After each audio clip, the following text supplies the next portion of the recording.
ولا تأكلوا أموالكم بينكم بالباطل وتدلوا بها إلى الحكام لتأكلوا فريقا من أموال الناس بالإثم وأنتم تعلمون. اور آپس میں ایک دوسرے کا مال ناحق طریقوں سے نہ کھاؤ، اور نہ ان کا مقدمہ حاکموں کے پاس اس غرض سے لے جاؤ کہ لوگوں کے مال کا کوئی حصہ جانتے بوجھتے ہڑپ کرنے کا گناہ کرو.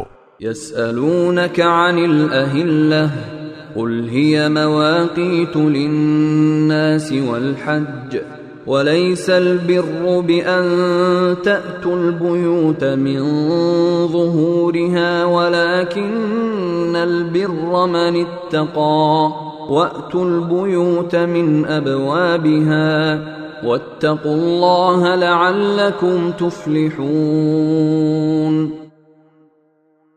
لوگ آپ سے نئے مہینوں کے چاند کے بارے میں پوچھتے ہیں، آپ انہیں بتا دیجئے کہ یہ لوگوں کے مختلف معاملات کے اور حج کے اوقات متعین کرنے کے لیے ہیں، اور یہ کوئی نیکی نہیں ہے کہ تم گھروں میں ان کے پشت کی طرف سے داخل ہو، بلکہ نیکی یہ ہے کہ انسان تقوی اختیار کرے، اور تم گھروں میں ان کے دروازوں سے داخل ہوا کرو اور اللہ سے ڈرتے رہو تاکہ تمہیں فلاح حاصل ہو. وَقَاتِلُوا فِي سَبِيلِ اللَّهِ الَّذِينَ يُقَاتِلُونَكُمْ وَلَا تَعْتَدُوا إِنَّ اللَّهَ لَا يُحِبُّ الْمُعْتَدِينَ. اور ان لوگوں سے اللہ کے راستے میں جنگ کرو جو تم سے جنگ کرتے ہیں، اور زیادتی نہ کرو. یقین جانو کہ اللہ زیادتی کرنے والوں کو پسند نہیں کرتا.